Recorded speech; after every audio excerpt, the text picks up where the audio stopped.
월말 김어준의 김어준입니다. 등산가, 다이버, 직업인 분들이 있습니다. 그런데 먹고 사는데 하등 도움이 안 되는 일, 게다가 다른 사람들이 잘 알지도 못하는 일에 목숨을 거는 생활인들이 드물게 있어요.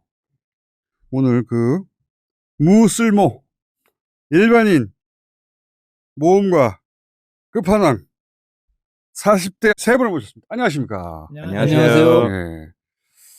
얼굴들이 다 무서워요. 네. 자, 먼저 세계에서 가장 어렵다는 무지원 1900km 상승 고도 37,000 산악 자전거 레이스 실크로드 마운틴 레이스 국내 최초의 완주자 박종호 씨. 네, 안녕하세요. 이런 방송에 나와보신 적 없죠? 네, 네, 없어요. 처음입니다. 저는 몇 번 해본 것 같아요. 두고 봅시다.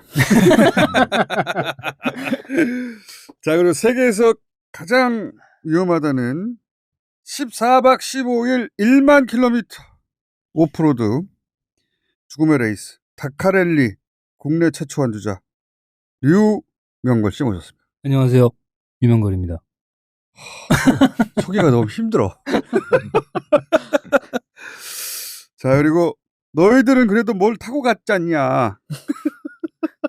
나는 그냥 달렸다.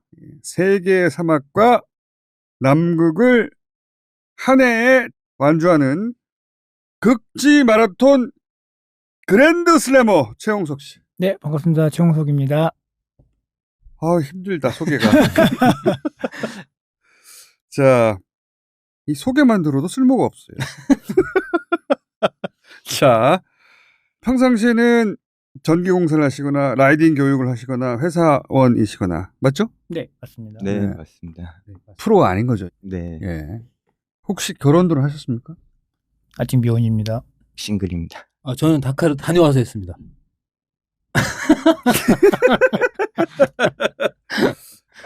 주변에선 이렇게 다니면 결혼 못 한다고 하던데요. 저는 다카랠리를 준비하면서 결혼에 생각이 없는 여성을 만나서 내 애를 낳아달라고 얘기했습니다. 오늘 방송 굉장히 어려울 것 같은데. 자, 우선 이 워낙 생소한 대회이기 때문에 네. 도대체 뭘 하신 분들인데 세 분을 모았는지 우락부락 하거든요. 자, 실크로드 마운틴 레이스, 실크라고 하겠습니다, 그냥. 네. 어떤 외국인이 찍은 영상을 봤거든요. 그냥 산이던데 보니까. 어디서부터 어디까지 가는 겁니까, 이거? 키르기스탄의 이제 오시라는 도시에 출발해서 수도 비슈케크까지 이제 들어가는 대회인데요. 해발 3,000m대를 주로 계속 3,000m? 산악을. 네, 백두산보다 높은 거 아니에요? 그쵸. 백두산보다 좀 높죠. 네.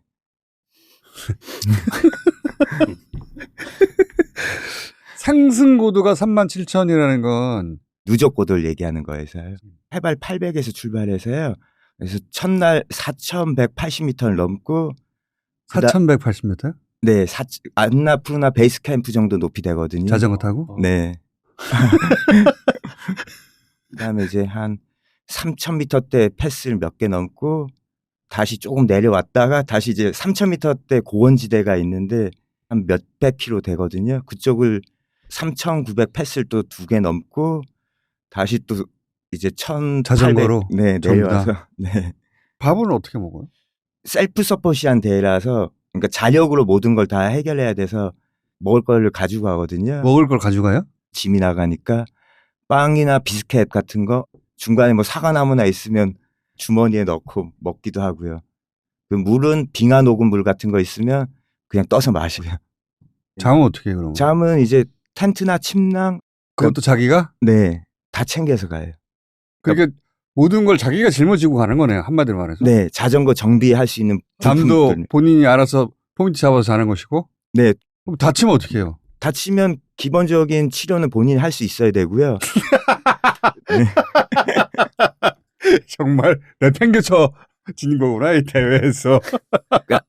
위성 추적기가 있어요. 이성 지지역기. 거기 SOS 버튼 누르는 게 있어서 크게 다치면 그걸 누른다. 누르면 이제 바로는 못 오죠. 그 운영된 차량이 차가 와요? 헬기 안 오나요? 헬기? 거기는 헬기는 없어. 그러니까 아, 그 닥터 차량이 있는데 뭐 몇백 킬로 앞에 있고 뒤에 있고 그럴 수 있잖아요. 시간이 걸리니까 본인이 기본적인 응급처치는 할 줄 알아야 돼요. 참 해맑게 말씀하시네. 다카르. 네, 다카르 랠리는 제가 좀 들어본 데예요. 유명하죠. 유명합니다. 예. 80년, 90년도에도 제가 기억하기로는 우리나라 뉴스에 네, 다카르 랠리 네, 맞습니다. 누구 죽었어. 이게 이제 만 킬로 가는 겁니까?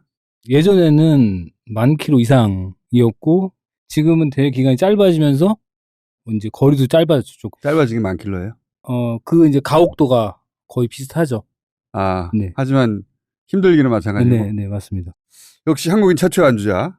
네, 한국인 최초의 안주자입니다. 우리나라에서는 자동차로 한참 그 열심히 도전할 때가 몇 번 있었는데 예. 그때 완주를 못한 이유가 이제 경험 부족으로 그런 사막 레이스 경험이 없다 보니까 아, 이제 가다가 문제가 생기면 그 기간 안에 수리를 못하면 이제 기권 아하. 처리가 되는 거죠. 예를 들어서 모래가 잔뜩 꼈어. 그렇죠. 제대로 정비가 안 돼서 결국 완주를 못하고. 모래가 어떤 구간은 딱딱하고 어떤 구간은 엄청 부드럽고 어떤 구간은 또 못 빠져나오는 경우도 있고 그래서 현대자동차가 WRC에서 우승을 하고 있는데 거기에 5번 월드 챔피언한 선수가 다카르 랠리에 이제 나온 거예요. 이튿날 모래 그 빠져가지고. 사고에 빠져가지고 리타이어를 했거든요. 본인은 그러면은 첫 도전에 어떻게 완주를 했어요?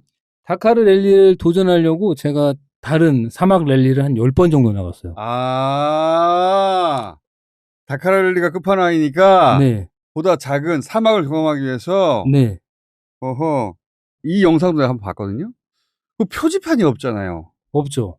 없습니다. 그거 어떻게 찾아가요, 그거? 주최 측이 답사를 하고 코스를 만들어요. 로드북을 몇 킬로에서 좌회전, 몇 킬로에서 우회전 이 페이퍼를 만들어요. 표지판이 없는데. 네, 없고 만들고 그리고 거기 좌표를 입력해요. 선수들은 그걸 받아가지고 그 좌표를 이제 입력하는 거예요. GPS에다가 네. 입력을 하면 이제 점이 연결이 되잖아요. 그 점과 점 사이를 이동하는데 여기는 위험하니까 속도를 줄이시오 이런 표시를 굉장히 디테일하게 해놔요. 주최 측에서 그걸 주는데 빨리 달리면서 그걸 구분하면서 가기가 힘든 거죠. 길이 아니, 없으니까. 아니 그러니까 이정표가 없잖아. 네, 그렇죠. 오로지 이제 라이더가 달리면서 길과 이 로드북과 비교해 가면서 확인하는 거예요. 어떻게 확인해요? 경험이죠. 그건 순수하게 경험입니다. 감각으로 하는 거네. 그렇죠. 감각이죠. 경험을 통해서 감각으로 하는 거기 때문에 안주하기가 힘들어요.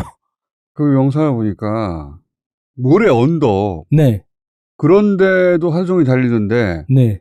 모래 언덕은 그냥 아무런 지형지물이 없는 거 아니에요. 그렇죠. 없죠. 그래서 GPS의 방향. GPS라는 것도 네. 이제 내비게이션이다. 그러면 도로 위로만 달리면 되니까 좌회전하면 도로 위로 좌회전하면 되고. 그렇죠. 근데 여기는 모래잖아. 아무것도 없잖아. 맞습니다. 좌회전하시오. 근데 뭘 보고 좌회전을. 방위각으로 하는 거예요. 내가 가는 목표 지점이 있잖아요. 나를 기준으로 몇 도 각도로 꺾어야 된다는 기준이 있잖아요. 나침판이 있는 건가? 그렇죠. GPS에 나침반 기능이 있는 거죠. 나침판이. 네, 그리고 그 표시를 하는 거죠. 그러면 사람들이 길을 잃진 않아요? 읽습니다.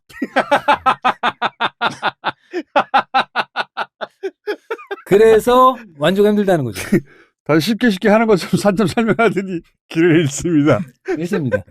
한번 헤매기 시작하면 계속 헤매요. 내가 이게 맞나? 근데 앞에 나보다 먼저 출발한 사람들이 있는데 바퀴 자국이나 흔적이 없어. 뒤를 돌아보면 너무 멀리 온 거야. 그러면 계속 거기서 맴도는 거예요. 그래서 처음 참가하시는 분 굉장히 힘들어하죠. 근데 왜 죽음의 레이스라고 불리는 거예요? 90년대 정도 될 거예요. 80년대, 90년대. 그때는 뉴스에 다카르 랠리, 올해 사망자 이런 뉴스 꼭 나왔거든요. 다카르 랠리가 매년 1월 1일 날 시작해서 열흘 동안 하거든요. 연초에 크리스마스 끝나고 연초에 누가 죽었다고 막 이런 그런 자극적인 그런 일들이 벌어지니까 아니 근데 사망사고는 어떻게 일어나는 거예요? 사망사고는 바람이 불어서 날카로운 바위나 이런 것들이 모래에 파묻히는구나. 파묻혀 있어요. 그래서 실질적으로 봐도 잘 안 보여요. 근데 거기를 빠른 속도로 달리다 보면 이제 핸들이 털리는 거죠.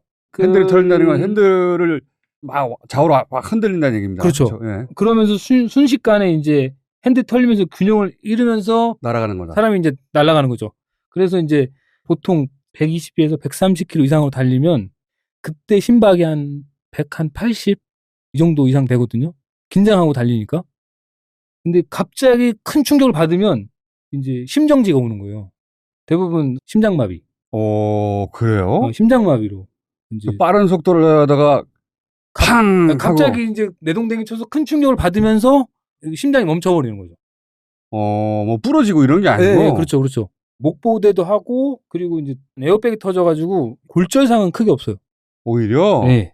그래서 저 대회 때도 2명이 사망했어요. 제 앞에서 달리는 선수가 1명 죽었고 그리고 저랑 출발하면서 같이 사진 찍었던 선수가 죽었는데 2명 다 심정지였어요. 그래서 제가 대회 참가했을 때 빨리 달리다가 낙차가 심한 그 내리막을 알 수가 없으니까 그런 데서 이제 차가 전복을 하거나 이제 모터사이클 라이더가 이제 다치게 되면 의료 헬기가 뜨잖아요. 그리고 나서 중간에 대회가 멈췄어요. 그 이후에 발생하는 사고에 있어서 헬기가 출동할 수 없으니 대회를 멈춘 거예요. 사고가 나더라도. 네. 그래서 제가 참가했을 때 대회가 2번 멈췄어요. 가용 헬기가 없다 지금. 그렇죠. 그만큼 대회 참가 전에 이제 심박 확인도 하고 뭐 여러 가지 체크를 하죠. 그리고 본인이 서바이벌 할 수 있는 의료 킷이나 먹는 거나 비상식량이랑. 네, 이런 기본적인 것들을 다 휴대를 해야 돼요. 그러면 코스를 벗어나가지고 사람이 어디로 가는지 모르는 경우도 있어요? 그런 경우가 있었던 거죠. 실제로. 방향을 잘못 잡았는데 반대 방향으로 사막 한가운데로 계속 달려가는 거야. 그렇죠. 그럴 수 있죠. 근데 기름을 떨어져 버렸어. 네. 그런데 그 사람이 도대체 어디로 가는지 아무도 몰라. 그렇죠. 도대체 이걸 왜 하는지 조금 이따 물어보도록 하겠습니다. 자, 그 다음에 이제, 그래도 니들들은 뭘 타고 가지 않냐. 그렇죠. 자, 극지 마라톤 그랜드 슬램은 사막 3개, 남극 하나. 남극 하나를 한 해에 다. 한 해다. 네. 어디에요? 첫 번째 순서가 이제 원래 사하라, 그다음에 고비, 아타카마, 남극 이렇게 순서로 되어 있고요. 사하라는 아프리카에 있고 고비는 몽골이고 네. 아타카마는 칠레고 그리고 남극? 네. 이 대륙마다 다 있네요? 네. 그러면 여기를 42.195로 달리는 거예요? 아니면 거리는 250km고요. 한 번에 논스톱으로 가는 건 아니고 그 스테이지라 그래서 하루에 몇 킬로씩 정해진 다 합치면 1000km네? 네, 그렇죠. 예를 들어서 고비 사막이야. 네. 그럼 고비 사막 250km를 달리는 거네요? 네, 맞습니다. 며칠 동안? 일주일 동안. 근데 이제 자전거, 오토바이 뭘 실을 수 있잖아요. 그렇죠. 네. 네. 그렇죠. 마라톤 할 때는 자기 짐은 어떻게 해요? 이런 경기가 대부분 다 서바이벌 레이스라서 각자 개인이 그 생존에 대한 거 책임을 지고 기본 장비는 자기가 갖고 다니죠. 저도 마찬가지로 먹을 일주일치 식량 그리고 기본 서바이벌 장비 가방을 메고 다니죠. 하루치만 하는 게 아니라 일주일치를 하는 거예요? 네, 마찬가지 아까 닭갈레이도 서로 대화하지 마시고요. 제가 일주일 거를 다 짊어지고 갑니다. 다? 네, 맞습니다. 그래서 가방이 대략 13에서 15kg 정도. 네, 그런 가방을 이제 메고 가는 거죠. 그러니까 자기가 일주일 동안 네. 먹을 거를 네, 짊어지고 그렇죠. 마라톤을 하는 거예요? 네, 맞습니다.